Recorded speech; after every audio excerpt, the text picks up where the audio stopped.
Structure and അലവൻസസിനെ പറ്റി ഒന്ന് discuss ചെയ്യാൻ വേണ്ടിയിട്ടാണ് ഈ ഒരു വീഡിയോ ആയിട്ട് നിങ്ങളുടെ മുന്നിലേക്ക് വന്നിട്ടുള്ളത്.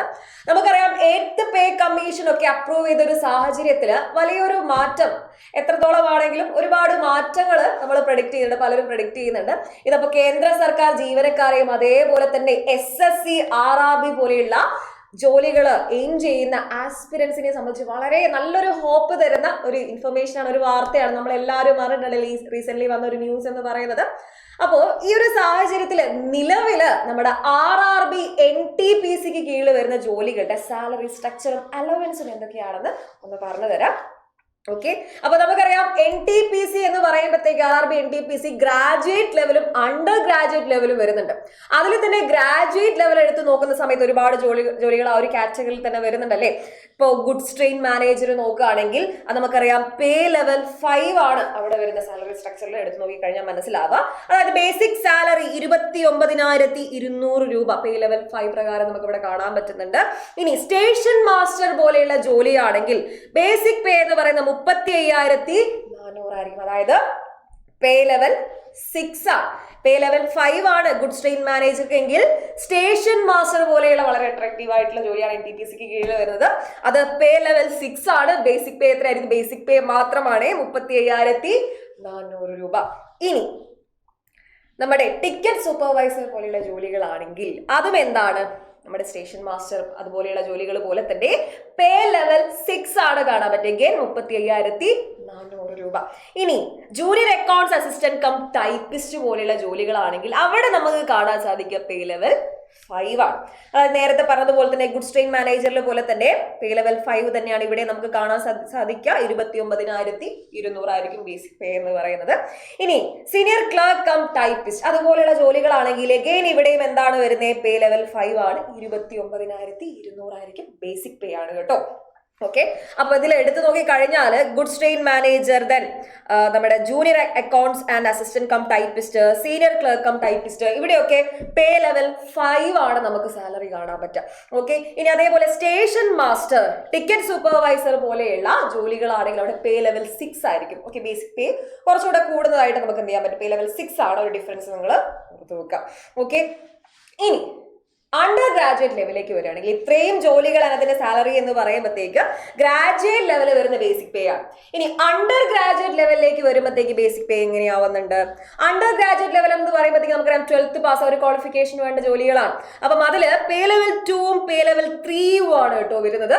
അതായത് പേ ലെവൽ 2 എന്ന് പറയുമ്പോഴത്തേക്ക് 19,900 മുതൽ പേ ലെവൽ 3 21,700 അവിടെ മുതൽ ബേസിക് അല്ലെങ്കിൽ അത്രത്തോളം ബേസിക് പേ വരുന്ന ജോലികളാണ് നമുക്ക് അണ്ടർ ഗ്രാജുവേറ്റ് ലെവലിൽ NTPC പ്രൊവൈഡ് ചെയ്യുന്നത്. അപ്പോൾ ഗ്രാജുവേറ്റ് ലെവലിൽ കുറച്ചുകൂടി അട്രാക്റ്റീവ് ആയിട്ടുള്ള സാലറിയും അതേപോലെ തന്നെ നല്ലൊരു എമൗണ്ട് വളരെ ഗ്ലാമറസ് ആയിട്ടുള്ള ഈ പറഞ്ഞ സാലറി സ്ട്രക്ചർ നമുക്ക് NTPCക്ക് കീഴിൽ വരുന്ന ജോലികളിൽ കാണാൻ പറ്റും അല്ലേ.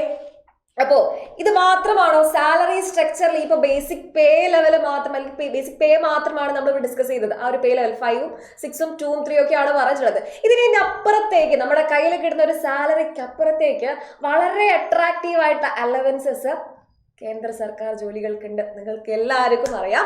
അതിൽ ഏറ്റവും അട്രാക്റ്റീവ് ആയിട്ടുള്ള ഒരു കാര്യമാണ് ഡിയറൻസ് അലവൻസ്, HRA and TA. ഇതൊക്കെ ഇവിടെയും ഉണ്ട്. ഇതൊക്കെ NTPCക്ക് കീഴിൽ വരുന്ന ജോലികൾക്കും നിങ്ങൾക്ക് അവൈലബിൾ ആയിരിക്കും. DA ഉണ്ട്, HRA ഉണ്ട്, TA ഉണ്ട്. അതേപോലെ തന്നെ നിങ്ങൾക്കറിയാം കൃത്യമായിട്ടുള്ള ലീഡർഷിപ്പ് പ്രോഗ്രാമുകൾ, ട്രെയിനിങ്, പ്രൊമോഷൻ അല്ലെ. പ്രൊമോഷൻ ആ ഒരു ബേസിക് പേ ലെവലിൽ നമ്മുടെ സാലറി എന്ത് ചെയ്യുന്നുണ്ട്?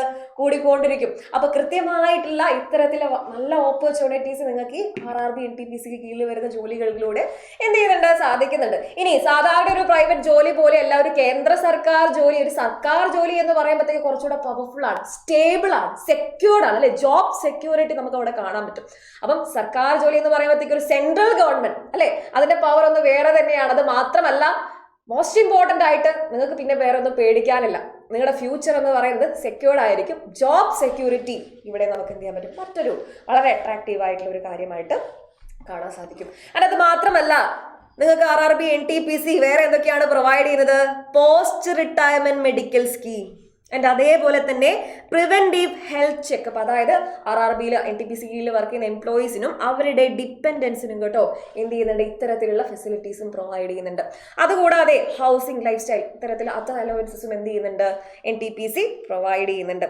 ഇനി റിട്ടയർമെന്റ് ബെനിഫിറ്റ്സ് നമുക്കറിയാം, PF പെൻഷൻ. ഓക്കെ, സാലറിക്ക് അപ്പുറത്തേക്ക് ഞാൻ പറഞ്ഞു ജോബ് സെക്യൂരിറ്റിക്ക് അപ്പുറത്തേക്ക് നിങ്ങളുടെ ലൈഫ് പിന്നെ സെക്യൂർഡ് ആണ്.